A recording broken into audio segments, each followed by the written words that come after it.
Hey, how's everyone doing today? I am Steve from Burke Family 54 Comics.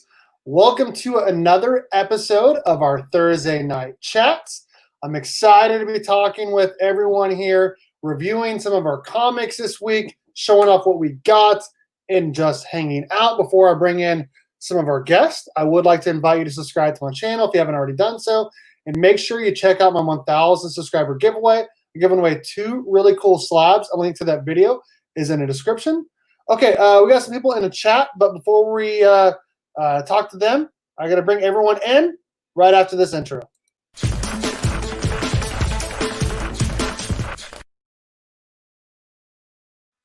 Okay, first person I'm bringing in is one of my fellow Kansas boys. We got Pandawesome316. What's up, man? What's going on, man? How's How everybody you doing? Doing good, doing good. Nice. I'm excited to hang out with Adrian Panda, who sent me a really cool AOK that I posted. Yeah, I'm glad you liked it. Dude, it's awesome. It's awesome. Next up, we got Ryan, who just started a YouTube channel called Science Fiction. What's up, new guy? Hey, how's it going, man? I'm excited to be here, excited to talk about some comic books, and excited for the future. Boom. There we go. And we do not have Dustin with us this week. Unfortunately, he could not make it. So I called in the replacements. We're bringing in one of my good friends. Keanu Reeves from the Sentinel.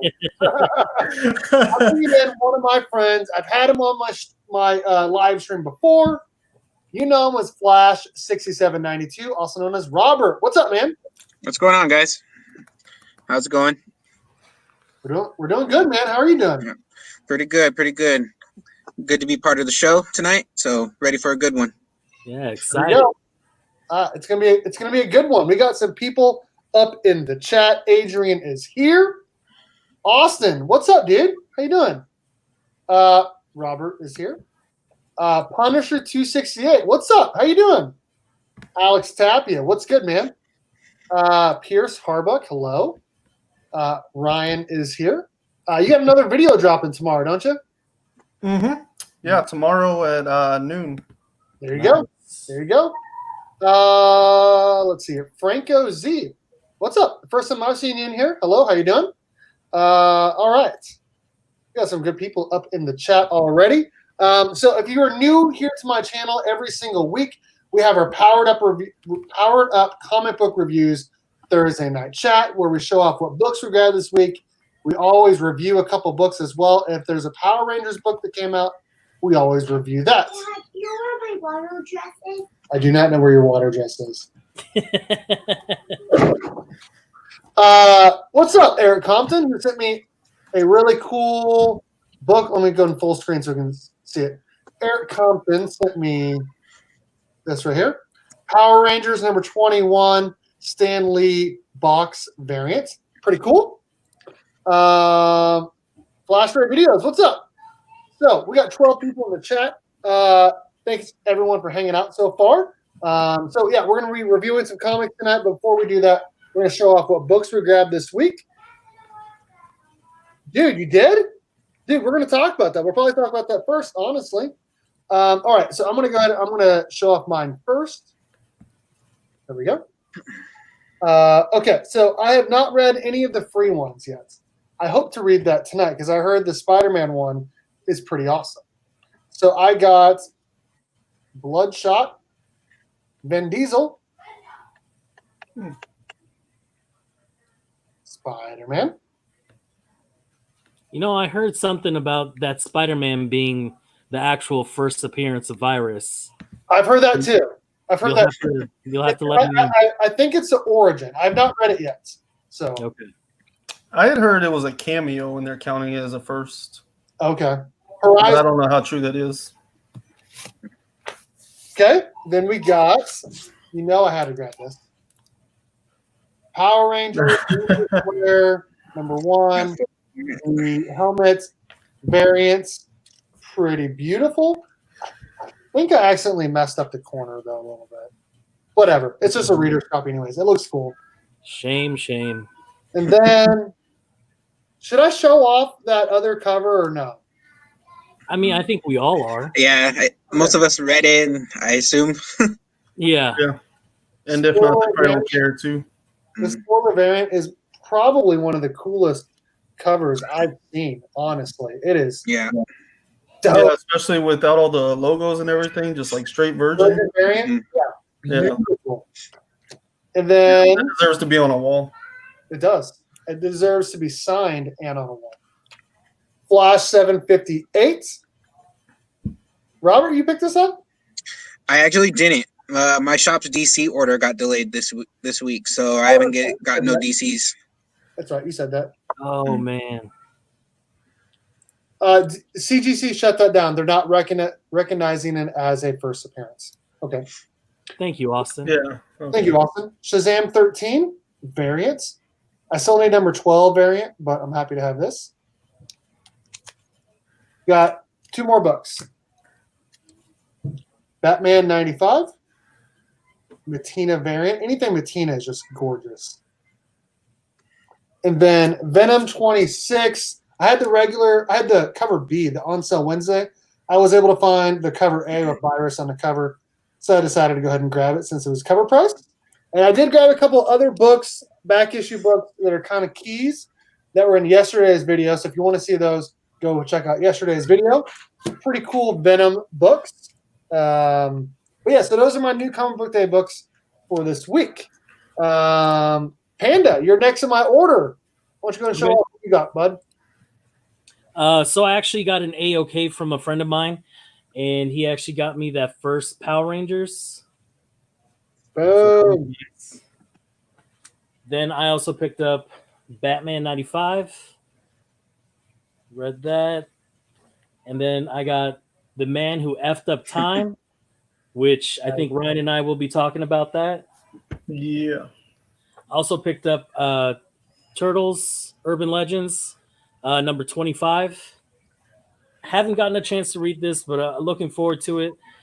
Art's been kind of not there, but of course I got the Ranger Slayer, got that A cover, got the shiny foil variant. Love it.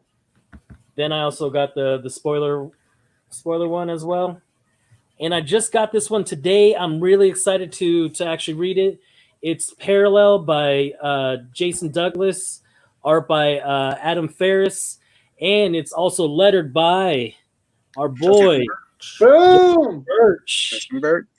So I'm really excited to check this out. I want to give it a read. Probably the first thing I'm going to do when we get off this chat. There you go. I've been trying to pre-order it for like maybe 2 or 3 months before it was even up for pre-order. I was trying to get it ordered.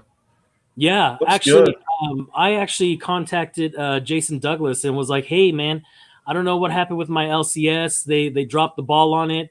I don't know where to order it." And he just sent me to I do believe it was SourcePoint Press's site. Mm-hmm. Ordered it from them, and I ordered it July 12th or something like that. So I actually contacted them today through email and was like, "Hey, I don't know what's up with my order. I haven't received an update."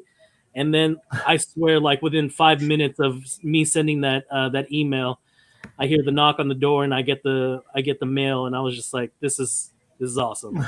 Yeah. Nice. That's awesome.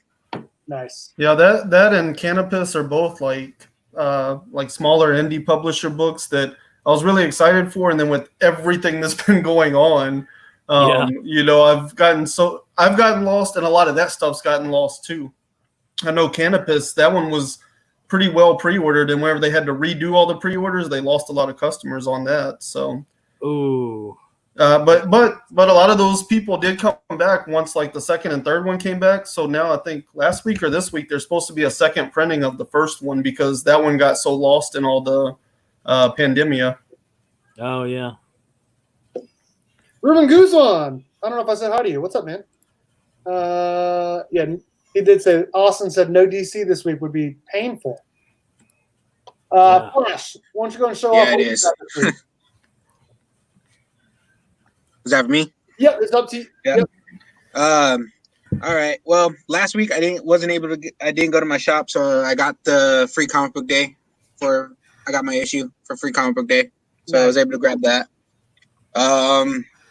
And I also had picked up my Ranger Slayer, so was able to get that, my copy. Then also got the variant. Boom. And the one per store.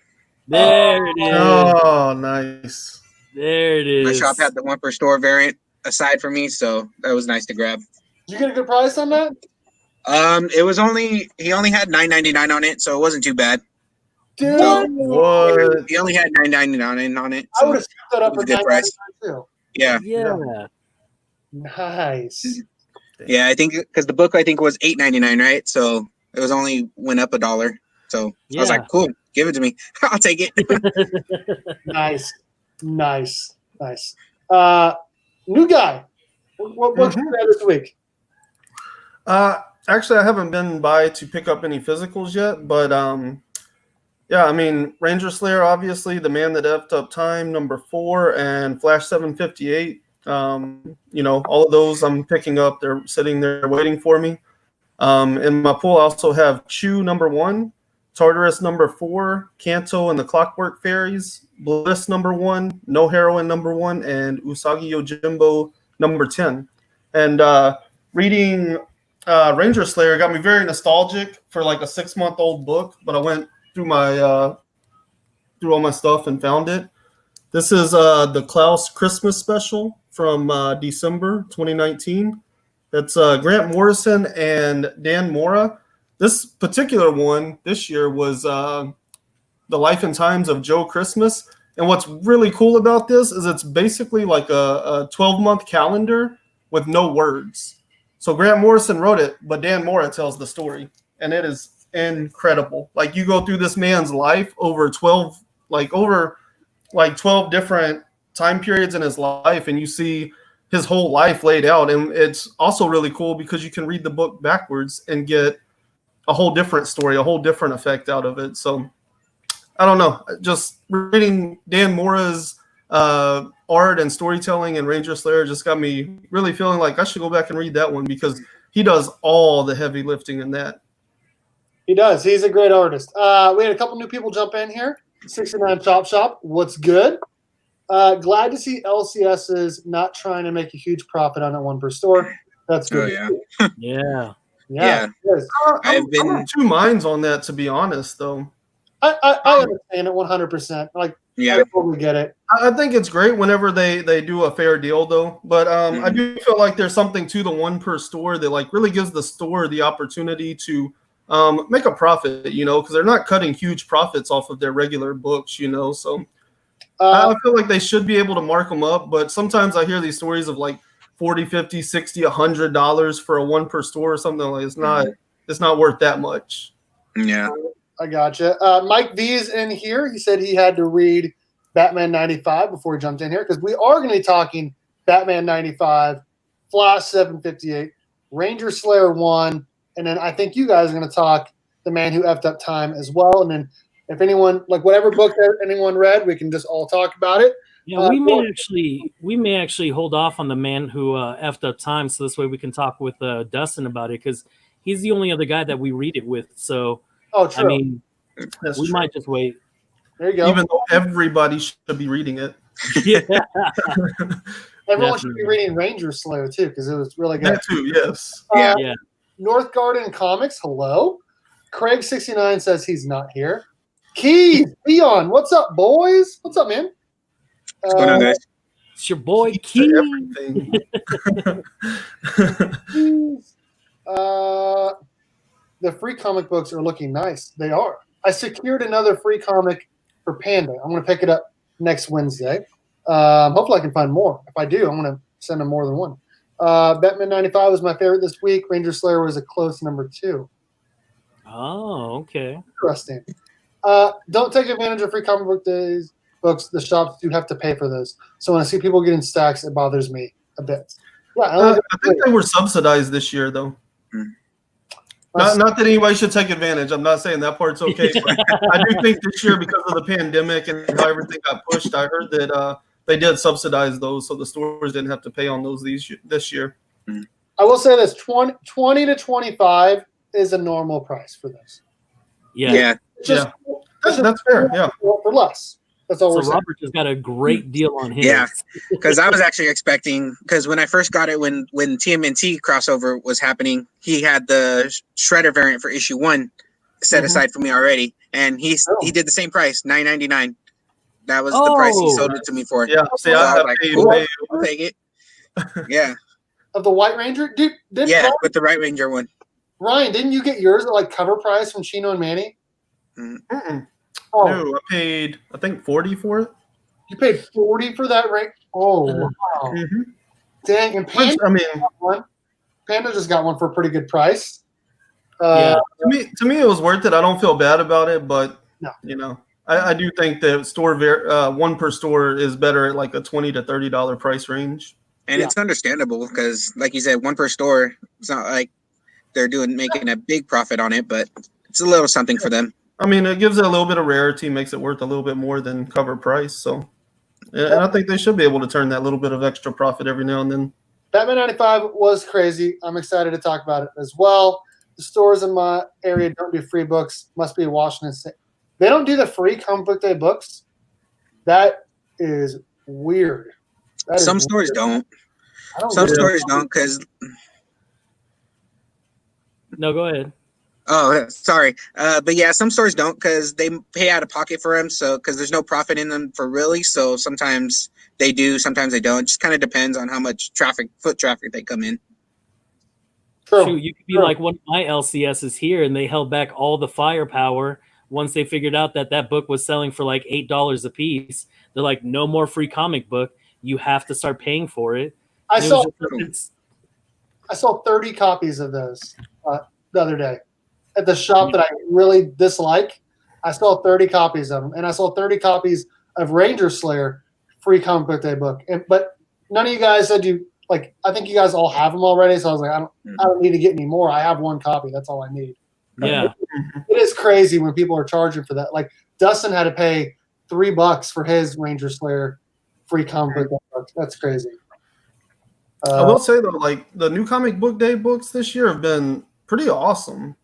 I was always dismissive in the past because usually it was just like some kind of like weird, crappy like filler material, just like little 4-page stories and stuff. And this year they came out with a lot of like actual stories. You know, the Road to Ranger Slayer was recycled, but it was well put together. Firepower was original.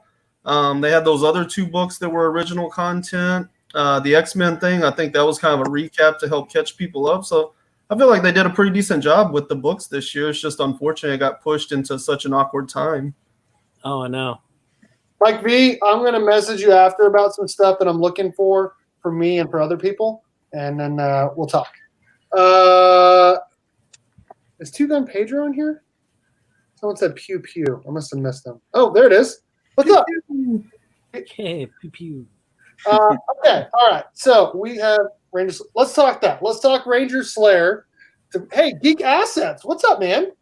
This guy, Geek Assets, he's a really, really good dude. If you guys have never checked him out, he does lots of unboxings, and he also has his own website. I think it's geekassets.com, where it's basically like a pawn shop for comic books that gives you value for your books. And you can pay it back. So it's a pretty cool idea, and he's a really nice guy. Okay, we're going to talk Ranger Slayer. Yeah. So this story, I didn't realize it was such a big book until I picked it up. I'm like, wow, that is a thick book. And it doesn't have the price on the front. And so I didn't realize it was like an $8 book until I went to the register, and it was like adding up. I'm like, wow, it's an expensive book. And I got 2 of them. Yeah, I didn't realize it till last week whenever I started looking at information. It was like listed as $7.99 or whatever. And I was like, oh, this must be an oversized issue. And then just the other day I heard, it's basically a one-shot. And I was like, that makes a lot more sense now. So, Dave, it basically, I'm going to give a rundown of the book, and then you guys just chime in with whatever you guys want to say about it like we always do. It's essentially an add-on from what was happening in Mighty Morphin Power Rangers issue 50 at the end, and also from Beyond the Grid, and from previous where we know that the Ranger Slayer comes from an alternate universe where Tommy decided to stay evil, and it follows her after that in a coinless universe where they're wondering where Draken is. And some people think she's still bad. Some people think she's good. It's kind of interesting, that whole dynamic. We get Rita back because Tommy had killed her previously in that universe. So she's back a little bit. And I don't know. Honestly, the whole book is amazing. It's probably Ryan Parrott's best writing. Now, we all have been high and low on Ryan Parrott. What is that? Justin Birch. Justin Birch. There it is. Check your chat. The man has arrived. Boom. He's not doing a letter-a-thon right now. It is a new Rita Repulsa, but it's not. Should we just go ahead and spoil the crap out of it? Because I don't think anybody's feelings would be hurt more than ours, So I want to say, like I said, Ryan Parrott's best writing so far, by far, in my opinion. Really fun, great story.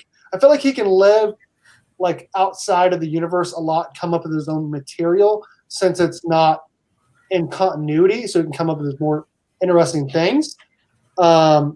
I thought it was great. I don't think we've ever seen, though, a morphing sequence by the Rangers. No, we haven't. And you know what? I was actually looking forward to that. I was seeing like, okay, what kind of concept can they come up with that? Yeah, but I will say the ending when she gets her new get up, it's pretty badass. So I kind of did a non-spoilery like introduction of the book. Whoever wants to chime in and just give their thoughts on the book, I thought it was amazing. I thought it was really good too. I really liked the story a lot. like he said, I think it was Ryan Parrott's best writing throughout the whole series, which is sad that it had to happen towards the end here, but it was really great that it happened in this one shot. I really felt like it left it open-ended, so this way it wouldn't just be a one shot. Like if they wanted to really explore this world a lot more, you really could, because of the conversation that Fencer 5 had with Scorpina there at the end, like, hey, wait, let's just abide our time and stuff like that. And, when she takes the throne. But like one of my favorite parts, I know it was very insignificant, it was only like 2 panels, was when actually Bulk and Skull come back together and they're talking to each other. And they're just quickly catching up with each other. You find out that Skull has become like the leader of a brigade, and like he's 8th in line in the commander. And Bulk has been doing really well with all the resistance and everything like that. So they both really rose up in rank and became like really cool characters. And I really like that dynamic that they had. Being back together, being back to back, just saying, how much they miss each other. So I thought that was just a really cool nod to back in the 90s and stuff like that. So that was really cool. Yeah, I thought Bulk had by far the best personality and the best dialogue in this book out of like everybody.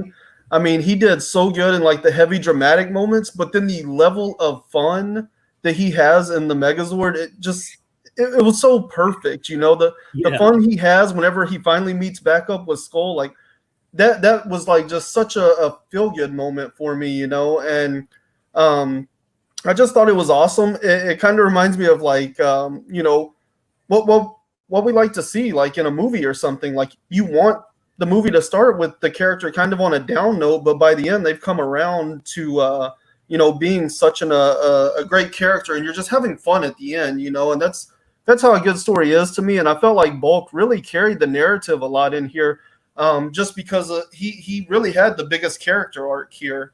Kim came in a good guy; she just had to prove she was a good guy. Everybody else already had their sides. There wasn't much character growth, but we learned a lot about what we've been missing. But Bulk, he really changed from the beginning to the end of this book, and so I thought he was kind of an extremely important element to this story, surprisingly. Yeah, I really feel like he was integral in really changing their minds on Kim. You know, he was already up to bat for Kim and was like, "Hey, you know, she said she's sorry. Let's go." And everybody's like, "Wait, wait, wait," you know. But he was all gung ho about it, and I really feel like he brought them all together with that. So I really did like Bulk's role in this book. You should explore more Flash Ray videos, but I will say, from a single Power Rangers comic book standpoint, this is probably my favorite single issue of Power Rangers ever. Yeah, That's saying a lot because there's been some really good stories. Yeah. But for this to basically be, it's kind of like a shortened trade paperback to me, or graphic novel, honestly. Like it was really great. Robert, what do you haven't said anything on it yet? What are your thoughts on it? Same thing, basically. Bulk had a big role in this. Like, he was saying, like, hey, you guys believe in second chances. Why not give her the second chance you guys are always praying around about? So, and again, my favorite part was him having so much fun in the Megazord. That whole thing. It's like, it was just like, hey, I'm not a ranger. I've never did a Megazord, so I'm gonna have fun while I'm doing this. So it was just the way there was so much he could have said, and his only response to Skull was like, I what do you say? I piloted a Megazord. And he's just like, dude, that's so awesome, you know, like, oh, that's so good. I thought it was really cool that they used the Grave Zord to fight against Rita Repulsa, who came back from the grave and is using all these dead. What are those called again? The people that are spirits. They're spirits, no, but the people that are in the Ranger suits, but they're not actual Power Rangers. The Sentries. Yeah. They're bringing back the Sentries also from the dead. So that's really interesting, the way that they were able to use the Grave Zord against people that come back from the grave. I thought that was really good writing. You see why they did that, though, right? If you watch like the opening scenes and whenever she comes out of the woods and helps them fight that first attack, she's like straight decapitating people. Yeah. Hasbro would not have let them do that if those were living people. Like if those were real Rangers or like real Sentries, I'm pretty sure that's where the whole concept for like basically zombies or spirits or whatever came from, was like, we can show some real gory violence, because she's straight like shooting people's heads off. Like their heads are separate. I was like, yeah, that's not Ranger friendly. She's badass, honestly. Yeah. This new Rita's great. I like it. Just the fact. Sorry, go ahead.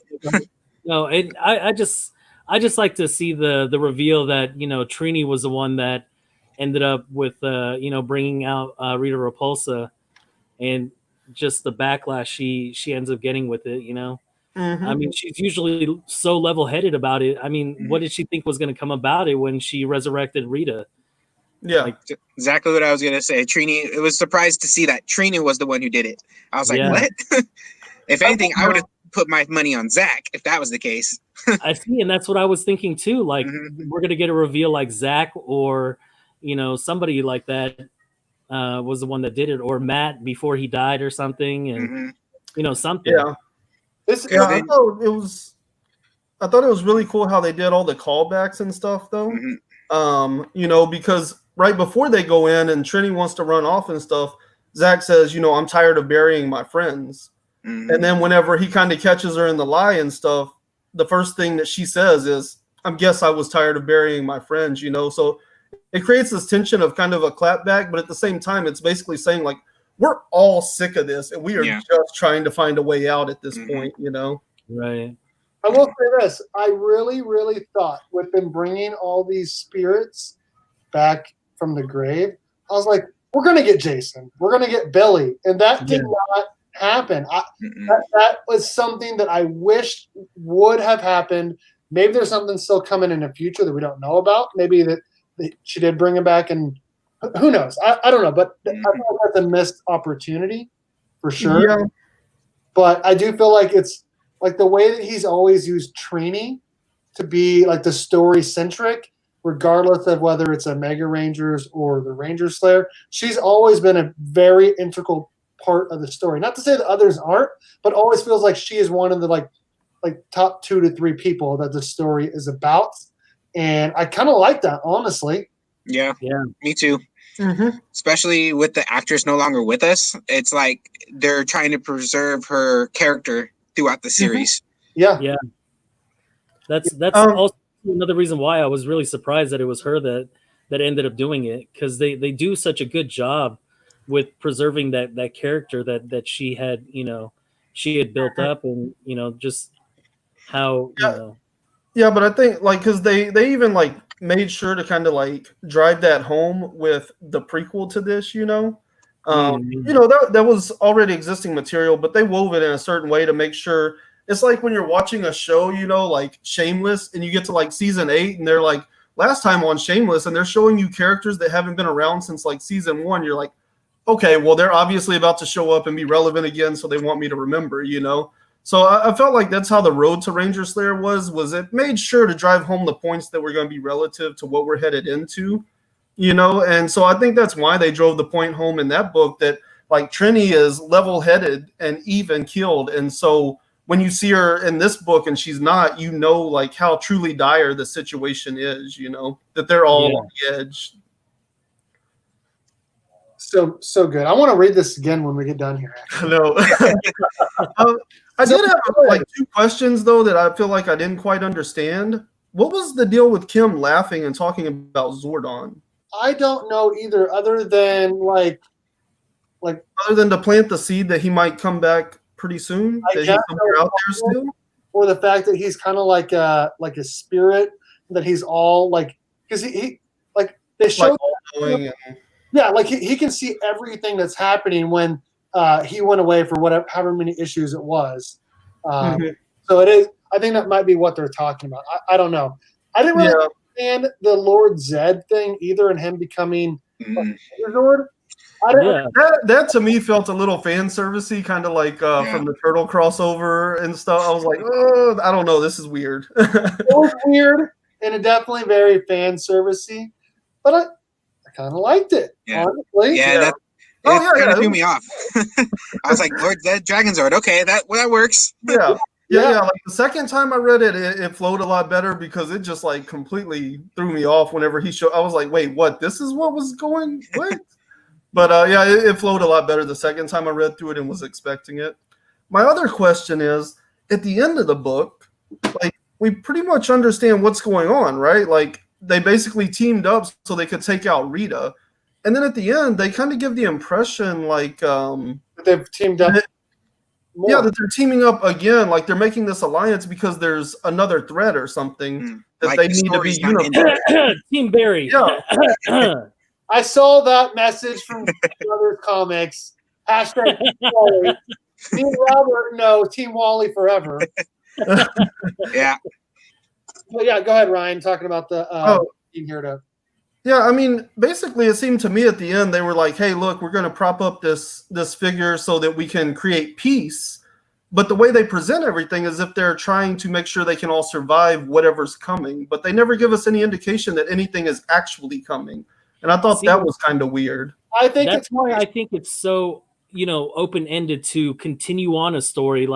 I think what they were trying to do with this whole, one shot is to actually put out feelers out there to see if they can actually continue on with the story, because that world that they live in was such an interesting world where, Rita Repulsa, kept on with Draken, and, Tommy became Draken and stuff like that. So I really think that they have enough space to explore this world a lot more. So I don't think we're seeing the end of it right now. I know it seems, because they say it's a one shot, I really feel like they're going to put out more and more of this.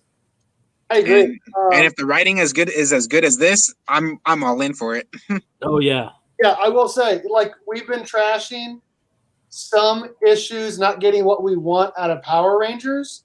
This, like we've said, best writing he's had.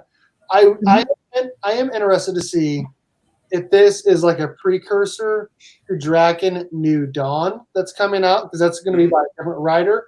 I want to say it's a 3-issue miniseries. Yeah, I think it's 3 issues.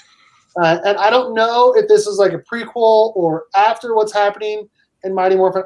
I don't know, but it's coming out in the next couple months, and I'm really interested to see if they're tying together or not. And Yeah. to see if they're going to continue with the Ranger Slayer. Like, we all seem like we really, really liked it, and it's a really fun universe to explore because you can get out of the continuity and you can come up with really interesting, great ideas. What are people saying here in the chat? They're talking about Two Brothers Comics is in here. What's up? I bet they have it already finished and waiting to publish it until they bring more. I hope, Flash Ray. I hope. I hope so. I hope so, because also the next time we see the Ranger Slayer, can we please get a morphing sequence? Yeah, no joke. Yeah. A morphing sequence. Because during that whole battle, before the battle different? scene. What's that? Because I was going to say, before the oh, sorry, Ryan. Go ahead.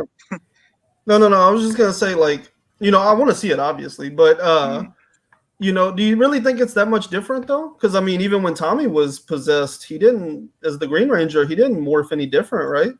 I don't never care, see man. that. I don't care. I need it. Like I said, I still want to see it. I'm just wondering if it would actually be any different from her regular morphing sequence, I think it's going to be a little bit different because her suit changed. Her helmet is now black and pink versus white and pink. There we go. That is the spoilery ending. She's got some Lord Draken / Tommy stuff, and her whole suit is black now. So Fencer 5, which is like a combination of Alpha 5 and Fencer, basically, I think they altered her coin, and so she's got a separate set of powers. It kind of makes her like the Green Power Ranger and the Pink Power Ranger mixed together, basically Power Ranger on steroids. So I am really interested to see how they explore that more. Honestly, I kind of got a very Game of Thrones feel to it when they're all standing there talking about the throne, and there's all these like people there. Yes. It's still very Game of Thrones, and I love it because Game of Thrones is amazing. So, well, and my other thought too was like this. HBO is supposed to be doing this like Gotham City Police Department show that's like not going to have Batman and stuff in it, and I could see that too, where like we do a World of the Coinless thing where it's more of like a gritty drama. Where, you have like these characters that were Rangers, but they don't have any powers, and so this isn't really about the power part of Power Rangers. It's really more about the Rangers part, I think that could be kind of an interesting short series, maybe like 3 to 5 issues, kind of a gritty drama, but I think it's an interesting concept to explore. That world looked full, it looked like there was so much they could do there. There is. There's a lot they can do, especially if Scorpina still being around. It could like I said, it could be like the Game of Thrones where like people are vying and trying these other things to try to get onto the throne and whatnot. And we could find out more about the centuries and how they're using the power coins among all of these different people and like what powers do they have and what is still around and what's not around. And how is it all shared between everybody like that? Yeah. How is it all It's just so much potential for the story to evolve. So much untapped potential for the story. And I have to say, Peter Lasso. Oh, later, dude. I have to give Ryan Parrott big props for creating the Ranger Slayer. He created her in issue 8, I want to say, of Go-Go. Yes. And him and Daniele created the Mega Rangers, but I feel like the Ranger Slayer is just way more interesting than the Mega Rangers. And it's just a lot more fun to see this story. I loved it. And just to add, the Scorpina's role was pretty good too, and the whole villain that's gonna be Ranger Slayer's next probably main foe, and if anything. And and like we said, I want to see if Draken comes back or not, and because they're essentially meant to be together, Kim and Tommy, but they're both not the Kim and Tommy that we know from the TV show. They're very different. And they're gonna be more like Sid and Nancy. Kim has been on one of these rides. You know what I mean? She started Pink Ranger. She got taken over by Lord Draken. She became evil, a lot more violent. And now she's trying to go back to where she was, but she's still a pretty violent Ranger. and it's really fun and interesting to see that. And obviously, we know that Lord Draken is Tommy on steroids. I'll take out kill. Well, I won't be scared of anything. So they're gonna burn the world down around them. Yep. I will say, I didn't think, or I guess I just never really thought about what the time jump was going to be, and that we would be looking at like the adult Rangers, you know. But that first shot where Scorpina shows up, Dan Mora filled her out pretty good. She don't look too bad for however old she would be at that point. Right. Which I thought was another really, oh man, I could talk forever about Dan Mora's art in here, but one thing that I really loved is like there's so many comic books where you never really truly get a full shot of the character, you know? And for Dan Mora to put one full shot of every character in this book was pretty phenomenal. I was blown away that we got full shots of every single one, and like just the coolest layouts where they're like just kind of free floating outside the panels, but they're still part of the I don't know. He does an amazing job. I could talk forever. Rita Repulsa's Rita Repulsa when she first showed up like that, free floating on the side. That's the panel I'm thinking about when you say that, because that was an amazing shot. It was. And we trashed Daniele for doing a lot of anime. This art in this whole series, or in the whole book, I should say, sorry. In the whole book is so good.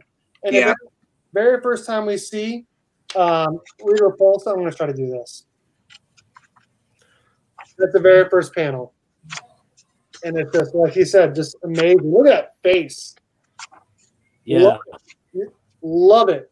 And I love there's a lot of green there, because obviously she used the green power coin for Tommy. I mean, if you just like flip through this book and think about how many times you didn't need any dialogue to know what's going on, that scene when Lord Zed and Scorpina and the putties and everything are all at war with each other, they didn't need to tell me. I looked at that page. I knew exactly what was going on there, you know? Like, that is the genius that is Dan Mora. You don't need words to describe what's going on that page. Dan Mora's art was really good. Really good. Yeah, I really hope they continue on with Dan Mora being the artist. It was just amazing. I'm just afraid the customer base isn't big enough to support his salary, because that guy has to pull dollars. Yeah. Yeah. But you hear about that all the time, like series that keep going, but they drop in readership enough, they can't afford to keep the good artists, so they have to drop to a less quality artist, which in turn means people start dropping off the book. So I wish they would just keep Dan Mora there, but I know that there's probably not enough money coming in to pay for him. Dan Mora and Ryan Parrott were the original team on Go-Go Power Rangers. And the original, me and Ryan have talked about this many times, the first 20 issues of Go-Go Power Rangers might be some of the best Power Ranger writing and arts. Even though it doesn't have my boy Tommy the Green Ranger in it, it is still really, really, really good. And I like that they are teaming back up again for this Ranger Slayer one shot that they I think they've said they actually created together, since he was a writer and artist at the time. So yeah, my favorite character, just seeing the character, I really want to know more, is Finster 5. Finster 5. Yeah, he just looked awesome. Yeah, I just really like the way that he was done. So yeah, I agree. I want more of that too. Really good. I give it an A. I think everyone else is giving it an A as well. You guys, anything else you guys want to say about this book before we move on to other books?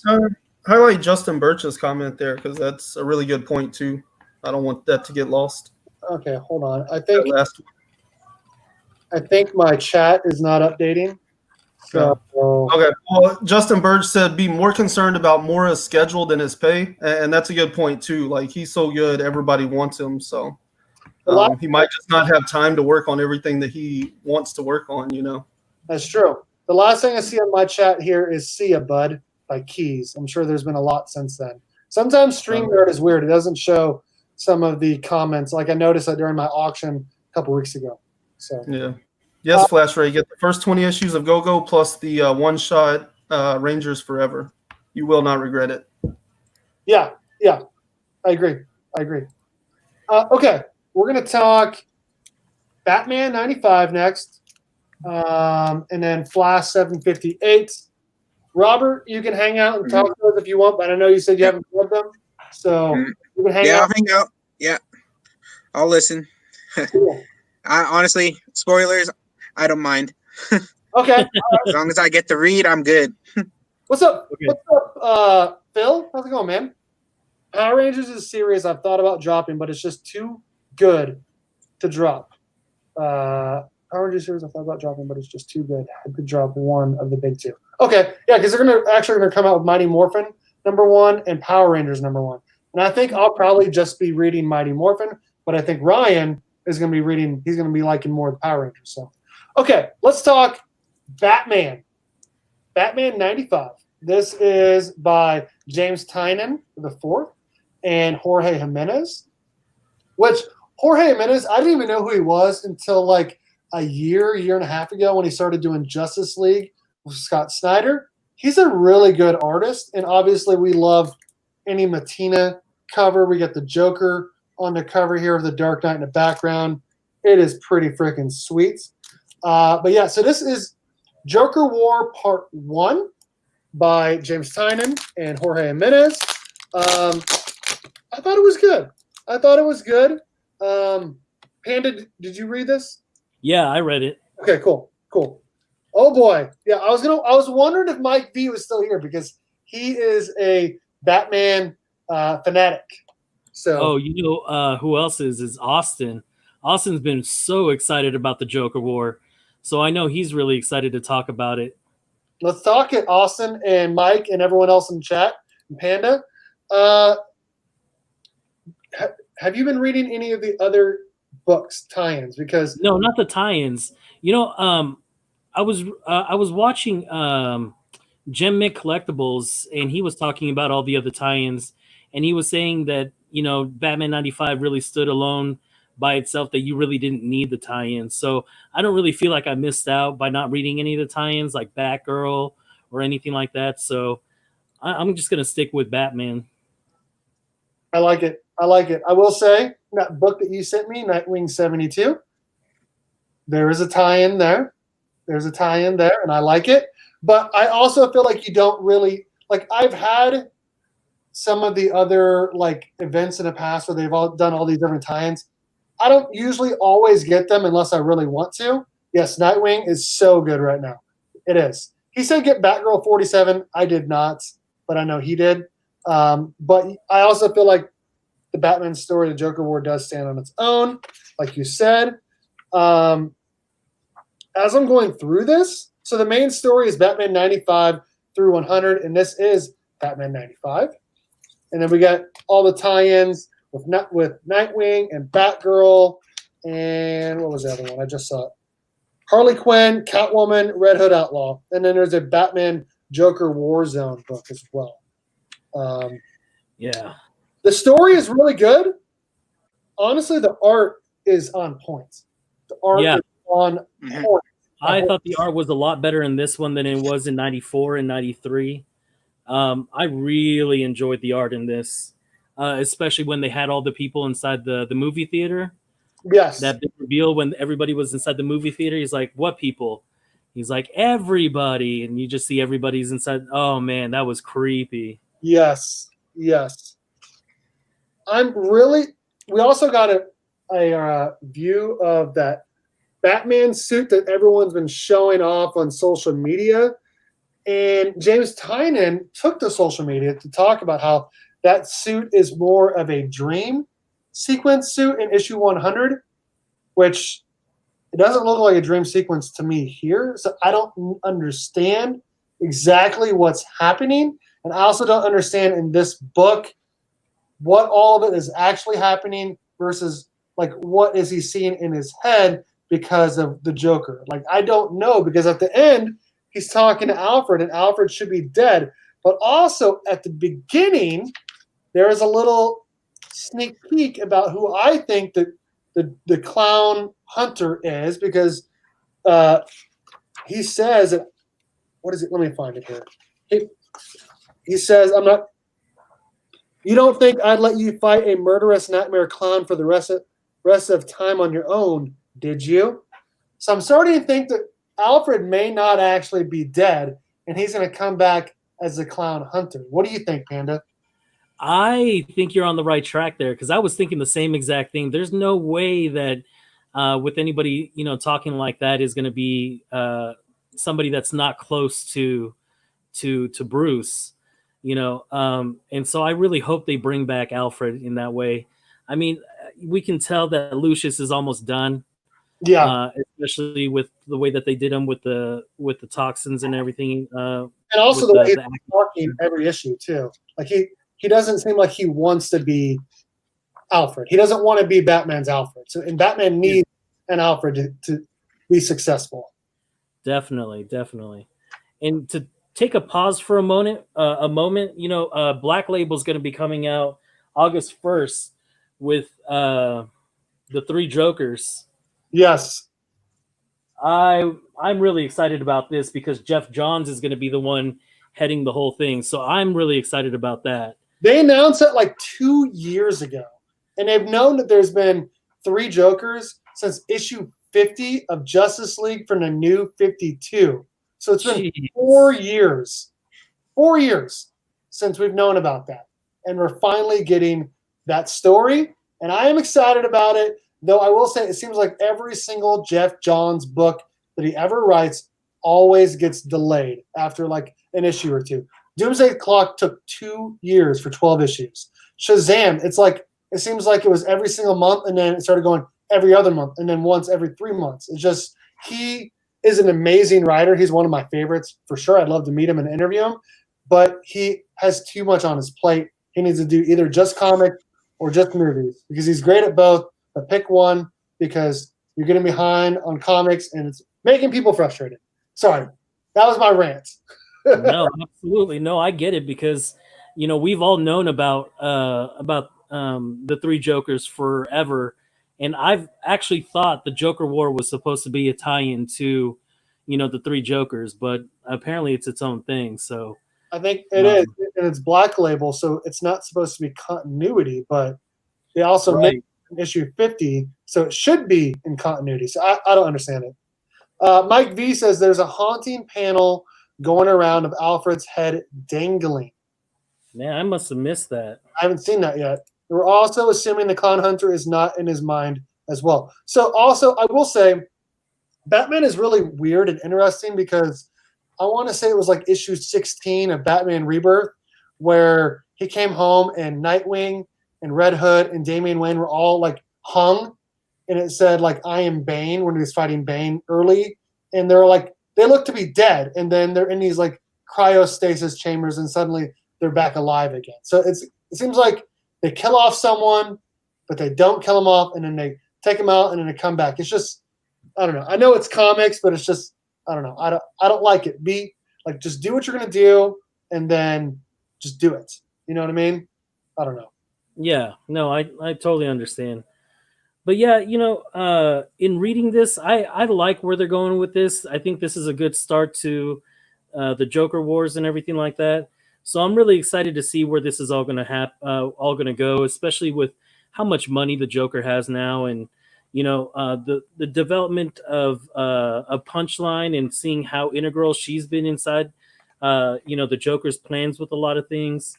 Especially coming up with that toxin, one part Venom, one part the Joker's, and one part Scarecrow's fear toxin. Yeah. So I thought that was really cool on how they did that, but I don't understand how she wasn't affected by it. I don't know what I mean? Because she was in that cave the whole entire time too. Comics, man. I will say I did like that we finally got what is this guy's name? The Underbroker. We finally see that he's like a real person. Oh yeah. And that he just puts on that mask when he becomes an Underbroker. Yeah, I was really surprised that they showed that. It was a pretty quick reveal. I will say that Punchline, and I've said this before, Punchline is drawn exponentially better looking than Harley Quinn. She is just, in my opinion, way better looking than Harley Quinn. Even though they're super weird, they're both super weird. But the fact that she's able to fight and be so fast with Batman is pretty cool. I like it. Yeah. She's actually starting to turn out a little bit more badass every single issue, and I'm not totally on the hype train of Punchline, but I'm getting there. And with each issue, it just keeps getting better and better. So she says she spent a year developing immunity. See, Mike V throwing facts at us. Man, Mike V, man. I like Punchline better. I'm not a huge Harley Quinn fan. I'll be honest. I've read several of her books. Not a big fan. Two Gun says Punchline is badass. She is. Yeah. See, we're getting a big fight here between Harley and Punchline. I think it's good, but I don't really understand how much of this is a dream either, because the Batmobile, or the flying bat thing, has a Joker smiley face on it. And he's that part I think was real, and that we're seeing that as real for him. I don't think that's. I think that was actually because they got access to everything, so now they've taken everything of his. They have. So I honestly think that Joker smile was painted on there, like we're not seeing his dream there, but to see that final panel where it's firing on him in that opening, I don't know, man. I don't know how he's gonna get out of it. I don't know either. Just like 2 issues ago, he got stabbed straight through the leg, and he just seems like he's just fine. It's just, I don't know. It's comics. It's comics. Do you think he'll recontextualize something like down the road? Like in 100, he like recaps all these scenes, but from some different angle, and you're like, oh, okay, yeah, it was a dream or something, I'm wondering if this is actually from causing the Joker toxin and just make him freak out. I don't know. I hope not. I hope not either. Dude, I tried to get that. I didn't. Okay. Let me rephrase. I wanted to get the TMNT NECA Coming Out of Our Shells musical mutagen like a couple weeks ago before it came out, but I just spent too much lately. I did go to the store looking for it today. They didn't have it, and obviously it sold out on that. You can buy them on eBay for like double the price now. They're like $300. The logic there is just so crazy. Like, I don't need to spend more money, so I'm gonna go see if they're there. That way I can fight myself. Dustin didn't explicitly say if he ever got it, so I was gonna get it for him. He needed it. Joker could use a voice changer as well. I personally don't care for either Harley or Punchline. Okay. Punchline's gonna fade away. Wait and see. We'll see. We will see. Right now, that book is on fire. Batman 89 is like $80 raw. So it's just a lot of Punchline hype, really. It is. Waiting for a new direction for Detective or Batman. So John is not a big fan of Batman right now. I think it's been great since James Tynion the Fourth took over. I think it's been amazing. Really, really good. I've loved it since '86 for sure. Because the last 35 issues before that, trash. I had the VHS as a kid of the Coming Out of Our Shells, and I watched it way too much. So I was confused by this book, but I still thought it was really good. And the artwork by Jorge Jimenez is great. James Tynion, it just feels like anything that he writes is just really good because he wrote Batman. Even Wind? What's that? Even Wind? John, a Wen stan. He reviewed Wen #2 last night on his show, and I sent him a message. I'm like, dude, Wen #1 was trash. He goes, whoa. I don't think so. He thought it was good. So I don't know. I think I liked that one the best out of all of us that read it, but it's still, I don't know. That first issue just didn't hook me the way it needed to. But I've heard really good things about his Batman run, and I can tell you Something is Killing the Children is one of the best things I've ever read or watched or whatever in my life. Like, it's insane how good that is. So yeah, and because of your guys' recommendation with Something is Killing the Children, I've been catching up, and it is good. Dude, those title cards, oh my God, every time I just hear every time. Wins every time, huh? Oh, Dustin just sent a sad video to our group message, dude. Something just fell on his truck, man. What? It just happened. Oh no! Big ass tree just crushed my damn truck. No, darn it! Wow. Like this. I have both of those. I need to read them. Flash Ray. Oh my god. No, dude. I'm sorry, Dustin. You're watching. Yeah, that's terrible. I'm sorry. I'm reading comments. I am not laughing at Dustin right now. Steve's number one when Dustin is Wind number one. I have 2 copies of Wind number 1, but I did not like it. Here we go.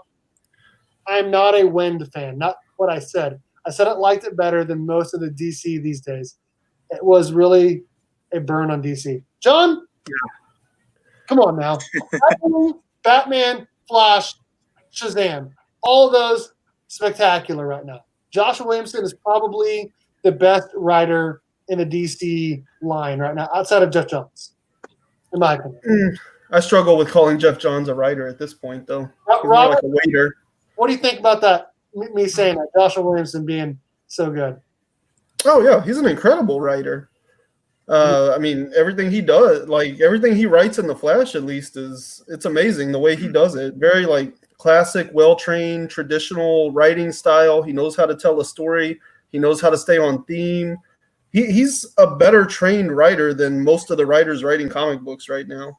So, James Tynion IV is writing Something Is Killing the Children. Is that him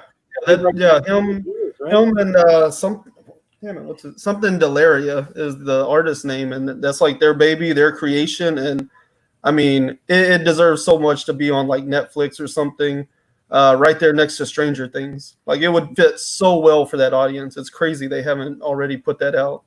Robert, what do you think about this right here? He doesn't like DC. John doesn't like DC. I said Joshua Williamson is probably the best writer outside of maybe Dan Jurgens and Jeff Johns for DC. Yeah. I feel like Joshua Williamson is great. Yeah, because I'm really enjoying Flash right now. So other than obviously I haven't picked up the recent one, but I'm really enjoying Flash right now. Should we even review that if he hasn't? I don't want to spoil it for you, man. Like I said, I'm good with it. Well, I was gonna say we're already an hour into it, so let me say this. Honestly, there's not really any spoilers in here if you've looked at any of the covers for like the last 3, because they gave the twist of this book away like 3 covers ago. I'm really confused about that part. I think there was a marketing fail on that. Scott Snyder is a really great DC writer, and Batman Dark Knight's Death Metal so far has been good. But ever since he stopped writing Batman for the New 52, his writing has not been as good. All-Star Batman wasn't great. Batman Last Night on Earth was trash. I did not enjoy Dark Knight's Metal the first run, but his current one is good. Scott Snyder is a good writer, but he's not as good as he used to be, in my opinion. Wasn't Scott Snyder the one that did Court of Owls? Yes. Yes. Yeah. Oh yeah. Yeah. I think that was by far one of my favorite runs of Scott Snyder's, was that whole New 52 run. Yeah, Steve and I were just talking about that earlier. Love that run. That was my favorite. Yes. Donny Cates is the new Scott Snyder, in my opinion. I can see that. I've read some of the Williamson Flash. Year 1 in his first few trades, solid. I'm only reading Last God and Strange Adventures these days from DC. You need to branch out more on DC, and I need to branch out more on indies, because I do not read indies like at all. So yeah, hearing you guys talk about Something's Killing the Children, even when I hear Dustin talking about it, it's like, man, I need to jump on this book. I keep hearing the same thing. I need to jump on that too. If I can find some place that has like the first 9 issues or so, I'll try to jump in and read those. So, are we ready to talk Flash, and then we'll get out of here? Yeah. All right. Sounds good. Flash 758 by Joshua Williamson. Art by, I don't know who Christian Duce, and there's somebody else that did like the last 2 pages or something. And this art is by Enhook Lee. beautiful. I want the 757 as well because it's gorgeous. Yeah. But Both of those are. Oof. Isn't that the same one that did the Power Rangers main cover? No, Mighty Morphin cover. Yeah, the Mighty Morphin one. He's done a lot of them, and he's doing the TMNT Last Ronin cover variant as well. It's pretty cool. Yeah. What's up, One Love Murphy? How's it going, man? Hey, make sure everyone checks out One Love Murphy. He's done a couple of videos on his channel where he's unboxed and stuff, and he's got some really cool books that he just got in the last couple of weeks. So make sure you check out One Love Murphy. He's a great member of this community. Venom was last week, and we did talk. Yeah, I was about to say we talked Venom last week. We did talk Venom, but I mean, I do have Venom 26 here, and then if you want to see Venom, check out my video from yesterday because I got some pretty cool Venom books. The first few arcs in Snyder's Batman run are epic, but Snyder blew it at the end of his Batman run. 0 Year is trash. Disagree. The final 35 issues were not good. Disagree. Okay. All right. So basically, we are seeing that the Reverse Flash is building his own team to fight the Flash, and the Flash basically sends everyone away to try to fight him on his own. I don't understand it. In the ending, I didn't even know that was like a thing that they could do with the Reverse Flash and Barry. Oh, yeah. I didn't even know that was a thing that could happen.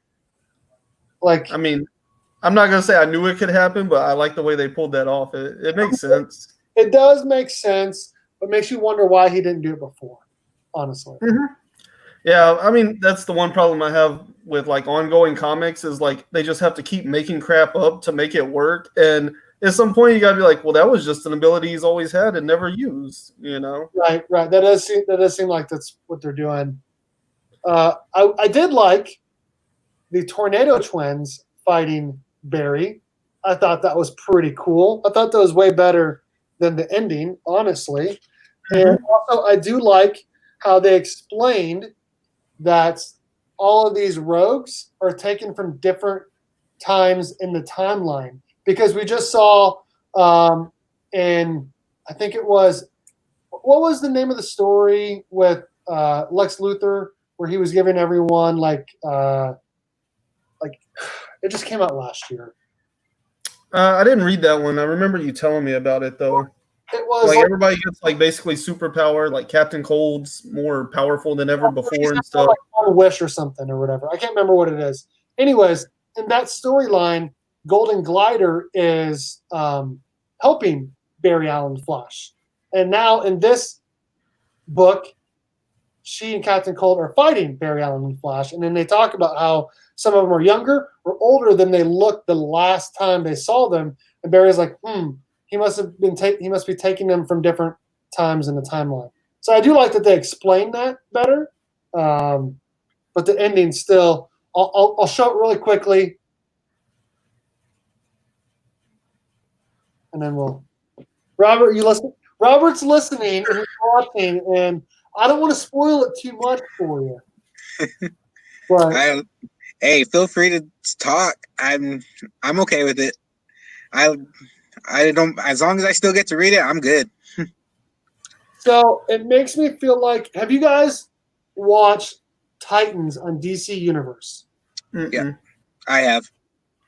It feels okay. I want to spoil it. Reverse Flash and Barry Allen become one person here at the end because he says if he vibrates at the right thing, they can become one. But at the same time, you see Barry and he's like, "What is happening? Where am I?" It feels very much like how what's his name in the show? Deathstroke's son. What's his name? God. Jericho. Jericho is like stuck in someone else's body. I think it might be his sister. I can't remember. Yeah, Ravager, I believe it was in season 2. Or it's.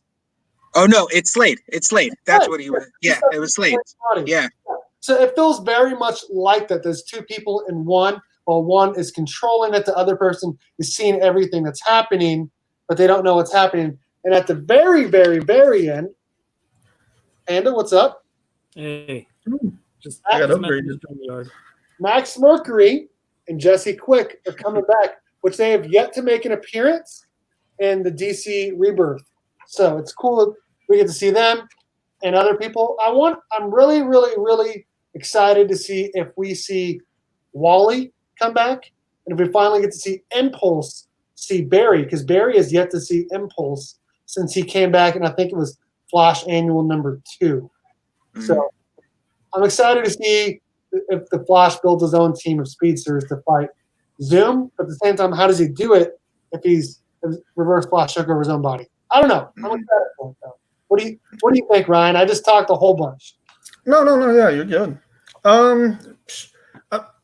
My first point on this book is it comes out like every 2 weeks, and so they have like alternating artists. And this is not my favorite artist. It's not bad, but the other guy, I think Sandoval, his interiors are pretty incredible. I really like what like the last issue and 2 issues ago and 4, like those issues that he's doing to me just look a little bit better.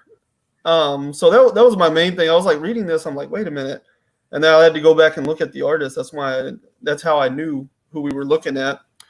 I thought it was really cool the way that they open it up, like, again, it's just Williamson always like starts with a theme, and sets the theme. And so for it to open and he's like, hey, this attack lasted exactly 5 minutes and 30 seconds, 5:13. My birthday's May the 13th. This was a message to me, like that stuff was just genius. Oh my God. That reminds me a lot of what Scott Snyder does in all of his books. Like, this means this, then this means this to get to this point. That is very much like very Scott Snyder-esque that I noticed, at least. Yeah. I really like that because I really hate whenever there's like these leaps of logic and they never really explain their reasoning, and that's something that Williamson does really good is like, he lays it out for you. He lets you know how Barry figured out where to be and what to do, and so that to me is just like bonus points. I know some people really like the heist thing where they're like, oh yeah, by the way, here's all the stuff you didn't see because they were 2 inches over off camera. That annoys me because it's basically cheating the viewer out of half the fun. So I really like the way that Williamson lays things out. I really like how they went back and stuff. I like how the rogues and like all the villains interacted. It felt kind of like Reservoir Dogs in a way, they're all sitting there just like kind of shooting the shit, but like they're annoyed with Zoom and everything, and then he just like shows up. That was great stuff. Yep. I like the conversation with his dad. I thought that was pretty important to bring in and remind us all of that. There's something there. There's a reason why his dad was there. I think his dad might be the person that figures out how to get the Reverse Flash out of Barry's body. There was a reason why he was in there. They don't put him in there for no reason at all. Yeah. That might be the first time we've seen Barry's dad in like 80 years. I've been reading it. Yeah. Yeah. And I also did like how we get a throwback to Barry reading the comics because that's All Flash number 1, and that was of Jay Garrick. And for people that don't know, Barry Allen called himself the Flash because he read the comic book that had Jay Garrick in it as the Flash. And so he's like, I want to copy my favorite character and become the Flash as well because he read the comic books. So interesting. I thought that was cool. Yeah, I didn't know there was more to the dad scene that wasn't given to us yet, but I wasn't really sure exactly what to make of it all. But I thought it was really cool because it does show that, even though the Flash is kind of like shunning his family right now, he also still values them and they are important to him. And it just kind of reiterates that I'm doing this to protect you, not to push you away, even if his actions are wrong, his intentions are right, So I think that's interesting. This artist made Avery look very adult in this book. She looked a lot more like a child in Sandoval's version in the last issue. She's supposed to look essentially like she's 16. Yeah, I felt like in the last one she looked like 14 to 16. In this book, she looks a little more like 18 to 20. I can see that. I don't know. The hair, though, still. I don't know. Yeah, I mean, it's a minor thing. I'm not complaining or anything. It just seemed weird that she changed a lot more than some of the other characters. I don't mind art that much, though they do make Barry look like a bodybuilder more than a scientist. But yeah, like I said, I don't think it's like terrible art. It's just I like the other artists better. Sandoval's a little bit smoother. yeah. I thought the Tornado Twins showing up, that was cool stuff, but they've been putting that on the cover for like 2 or 3 issues now. So that kind of ruined the fun of that surprise. I think it would have been way more fun if we thought the whole team was already there, like the Legion of Zooms all together, and then like, oh no, wait, there's these 2 members we didn't even know, you know. So kind of sucks that they ruined that with covers, but that was cool. We know the Q factor and the mechanical resonance, so the whole thing with Zoom jumping into Barry at a certain frequency does make sense, but I'm gonna need some explanation about where Barry is at, because he's like, there's no speed force, so we know he hasn't been relegated to the speed force. So you know, like where is he at now? It almost seems like those are like reverse spirits of Jesse Quick and Max Mercury, because they're kind of zombie looking ish. Mm-hmm. That was my other question. You kind of touched on it earlier, but who is that? I don't even know who they are. I just knew they were important because they showed up. They're just more part of the Flash family. They're just more speedsters. Okay.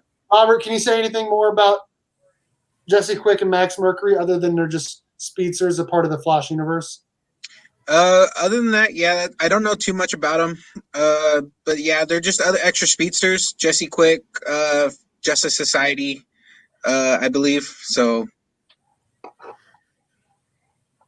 Yeah, I mean, that's pretty much my thoughts on this book. Like any Flash book, like I feel like Williamson just has like the reason that he's underrated right now is because you look at these books and there's nothing in here that's making me like jump and seem excited, but every book is this good. You know, like if every book's a 5, I would much rather read that than read a series that's pulling out like 2s and 3s and then 8s and 9s, you know, like it has been consistent, and it has seemed like even with like his year 1 stories and all these other things, he has always upped the ante and done new and different things that you didn't think were possible.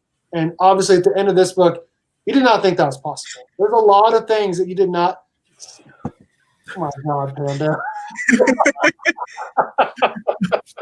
You guys are talking Flash. I don't read Flash. Oh, shit. You should be. I did pick this up, though. Look at that.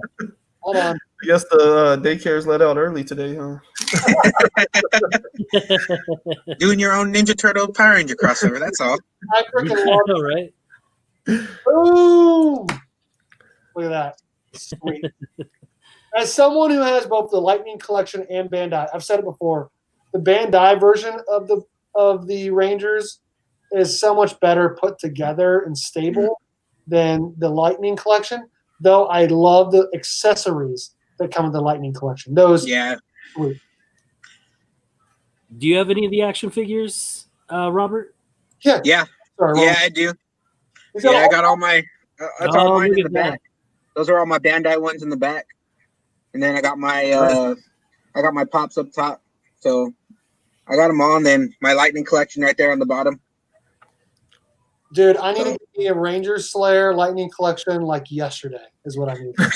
Yeah. I was so happy when I seen it. I always walk down the action figure aisle when I get to work just to see what's there, and it was right there. They had just freshly stocked the case, and I had to grab it. There needs to be just like a Ranger Slayer one-shot Lightning Collection series, spin-off series or something, because like all of those characters I want. Where's the Finster 5 Lightning Collection? Where's the Ranger Slayer Lightning Collection? Where's Older Bulk? You know, like those characters I want. That's awesome. Yeah, like I hope they do more of the comic book versions of everybody, because the comic book series, especially when they do create their own people, it's great. Mm-hmm. And it's blowing up. I mean, we see them in the games. They're in Battle for the Grid and the mobile version. Mm-hmm. Whatever that one was called, Legacy Battle, I think. I think it's Legacy Wars, something like that. Yeah. I feel the comic characters in there and stuff. So I think they are blowing up, and I hope they do get more mainstream attention. I feel awful for Dustin right now after that video, man. Crushed his truck. That sucks, man. Hopefully you got full insurance on that. Full coverage. Full coverage. Yeah, I thought it was good. It's probably I liked it better than Batman. and Batman I've really enjoyed lately. But I like the better Batman. Obviously, my read of the week, Ranger Slayer #1. Would you guys agree that was your read of the week as well? Oh yeah. Oh yeah, that was definitely my read of the week. It was great. I will say something great happened today. I'm not going to say too much about it, but my books at CGC have been graded. So they are being shipped. It should be here in about a week. So I'm excited about that. And I talked to Panda about it. And he knows, like, I'm excited. So it's fun when they get here. This will be awesome.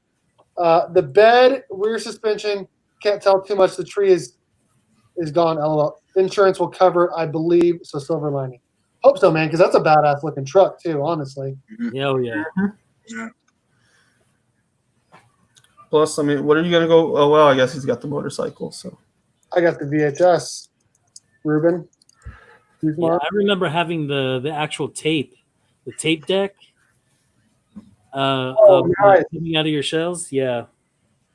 Did you, Ruben? I was going to put it in the chat. I'm just going to ask. Ruben, did you get the TMNT coming out of their shells action figures today? Because if so, congratulations, because those are sick, beautiful, and amazing. And I'm jealous. So I hope you did, because Farmers covers that. I must not see it yet. Darn it. I did look on Target like 25 minutes after it went live, and they were gone. So Farmers cover that. There you go. I appreciate everyone for coming on and hanging out. Allstate, you were in good hands. I appreciate Ryan and Panda and Robert for hanging out tonight. I apologize to Dustin for what happened to his truck. I hope everything's all right. And I hope that you're able to come back next week on our Thursday night chat, because we definitely missed you, but we definitely enjoyed having Robert on to fill your shoes this week. That was great to have someone else talk Power Rangers with. And I knew he had read Ranger Slayer for this post on Instagram. I'm like, we need another person to talk about the best book of the week. So I was like, Robert, first person I wanted to ask. And I didn't tell anyone else he was coming on. I just put him on, and there we went. So, Bueller, we're just getting out of here, man. I appreciate you stopping in. Yeah. What's going on, Bueller? So, really quickly, all of you guys have YouTube channels. I'm going to talk really quickly about what's coming on my channel the next couple days. I want you guys to talk about what you guys have in the next week or two. I have another AOK unboxing that's coming out tomorrow, and another AOK unboxing that's coming out the following day. Tomorrow, I'll be in Minnesota seeing my sister. I'm planning on doing Name That Comic Book Character with her, and possibly my nieces as well. We'll see. I'm also going to be hanging out with D-Rump Comics, hopefully doing a video haul and all that stuff with him, and maybe doing a live stream as well. We'll see. And then I got CGC coming next week. Got a mystery box coming next week. All sorts of stuff. I do think I'm going to skip my new Comic Book Day previews video for this next week, because those are like the views would skyrocket the first couple, and then they've just been going down. And it's a ton of work to make those. So I think I'm going to take 1 week off from making that this week. So that's what I got going on my channel. Ryan, what do you got coming on your channel? You got a premiere tomorrow, right? Mm-hmm. Yeah. So I've already filmed and everything. I just have to do the editing. So I'll be jumping on that first thing in the morning. So by 12 o'clock tomorrow, I will be premiering my new Comic Book Day video. And so by noon, I should have at least a video, hopefully a good video at that. And then on Tuesday, 3 o'clock, I will be premiering my first episode of science fiction, where I will be doing an extremely deep dive into how morphing works and how morphin energy works, and how we can make it actually happen in real life if we had access to that type of energy. So I'm excited to show that to the world. Speaking of energy, you need to check out Zac Efron's new series on Netflix. Gosh, what is the name of that series? Netflix. What's the name High of School that? Musical extended version. Down to earth, and every one of the episodes is like an exploratory into different parts of the world. Episode 1 was a lot about New Zealand and how they're coming up with all these different really cool ways to use like what's all around them to create energy, and they have they're being a really alternative energy and alternative fuels. clean energy. They're really really good at it. They're America is 60 times worse than New Zealand when it comes to renewable energy. So I thought that was cool. Wow. Check that out. Pandawesome316, what you got coming on your channel? Well, I've got talked to Chino and Manny. They're sending out their mystery box that I got from them a while back. So I'll be doing an unboxing there. I've got a couple people from Instagram, like World Travel Nerd and Hench Girl Carla. They came out with some mystery boxes, and I just procured some of those. So looking forward to unboxing more things on my channel. Boom. Boom. That's awesome. flash6792, you got anything coming on your channel at all?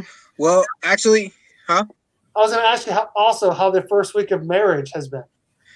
so far so good. Actually, marriage has been great. Good. So, I have no complaints so far. So far it's been great with the marriage. Nice. So, And but just we're going away this weekend, just for the weekend. So I actually plan on stopping at an antique shop I stopped at last time I was in that town, and they had some great selection of books. So I was gonna see if I can get a haul video going for my next video from there. So it was great. Awesome. Nice. So we got great content coming from all of the members of my panel, and Two Brothers Comics also has some great stuff. If you've not checked out their interview with the Red Power Ranger Austin St. John that premiered, I think it was yesterday, check it out. It is really awesome. A link to their channel is in the description. I'll try to add yours, Robert, when we get done here. Mm-hmm. And thanks, everyone, for hanging out for the last hour and a half. Christian, Harry, and Bueller, I'm sorry we were just ending as you guys joined. And Comments to Death Metal, thank you for joining. You guys can check out the replay. We reviewed Flash 758, Batman 95, and Ranger Slayer #1, this is a spoiler variant. Beautiful. So make sure you check out the rewind. Thanks everyone for hanging out. We had a great time. Thank you everyone in the chat for hanging out.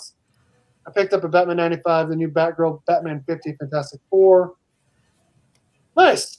Thanks, Mike Lee, for hanging out. He had a lot to say about Batman and defending Scott Snyder from John.